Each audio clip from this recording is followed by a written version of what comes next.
جب آپ اپنے بڑے کو کوئی بات بتائیں گے نا جن کا ادب کرنا ہو اپنے بزرگ کو، تو پھر آپ فٹافٹ نہیں کہہ دیں گے آپ کو پتہ ہی نہیں. یہ مسئلہ ہے. بزرگوں کو آپ نے کو بات سمجھانی ہو تو الفاظ کا چناؤ، اور یہ بھی ہمیں شیر خدا نے ادب بتایا ہے. مولا علی شیر خدا. آپ فرماتے ایک دن حضرت جبریل علیہ السلام نا انسانی شکل میں، جب حضور نے فرمایا نا کہ میں علم کا شہر ہوں، علی اس کا دروازہ ہے، حضرت جبریل انسانی شکل میں نا حضرت علی شیر خدا کے سامنے آ کے کھڑے ہو گئے. فرمانے لگے علی سنا ہے علم کے شہر کے آپ دروازے ہیں.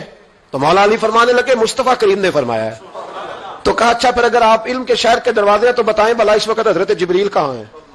تو حضرت مولا علی شیر خدا نے پہلے اوپر دیکھا، میری طرف دیکھنا، پہلے اوپر دیکھا، پھر نیچے دیکھا، پھر پیچھے دیکھا، پھر آگے دیکھا، دائیں دیکھا، بائیں دیکھا. یہ نہیں فرمایا کہ آپ جبریل ہیں، وہ تو انسانی شکل میں تھے نا.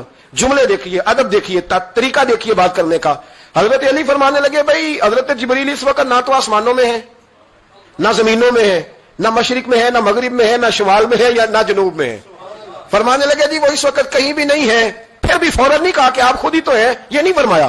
کہنے لگے یا آپ جبریل ہیں یا میں جبریل ہوں، دونوں میں سے ایک جبریل ہے، اب فیصلہ کر لیں. تو حضرت جبریل مسکرائے، تر دامنی پہ شیخ ہماری نہ جائیے، ہم تو دامن میں چھوڑ دیں تو فرشتے وضو کرے. حضرت جبریل مسکرائے اور فرمانے لگے آپ تو علی ہیں، جبریل تو میں ہی ہوں. یہ حال ہے ان کے غلاموں کا، تو میری سرکار کا عالم کیا ہوگا.